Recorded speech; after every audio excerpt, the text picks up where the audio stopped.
और सब भाई का राम राम। आज आमू यहाँ 5 सेमलन बिलाक में काय गाव छे नीलवेरी आई रहा ते आज आमू छाछी आया ते किसी कारण देजो जो नवलो होता जो तो देजो मान गया बाकुन बास कोवे कि मैं 50,000 खर्चुलीस ते आमू देजो नहीं देता ने सब आमू उठी नहीं रहा काकि समाजो काजे सुधारने में पार्टी में मीटिंग रख्या पार्टी मीटिंग में कोई ऐसी बात नहीं अगर मान ले ची पूरा झगड़ा ली हती झगड़ा वाला लेता तो बिल्कुल देता आमू ने मारा भाई कूदू भी ऐसी स्थिति रोवे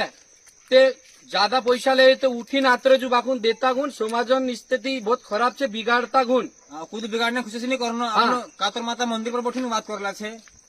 अच्छी मालूम पड़े हाँ आमू काई छे आमू पैसा दी देता बाकुन अगर आमू पार्टी वाला दी देता थी सब जगह ये चालू ही जाता ते कोई भी ये देजो बहुत ज्यादा छे बोड़ावता गुण ने आमू देदा नहीं मना कर देता तो उठी नाइत्री आमू भाई जो भी ऐसे तीनों गाजे आमू 5-10 आदमी बुलावसु ना पूरा कमेटी वाला बुलावसु अगर कमेटी वाला 20-25 जना कोई देता कि दी दो उते आमू दी दे हम खुद बिगाड़ना नहीं चाहता और समाज का सुधारना चाहिए चल ठीक ठीक है।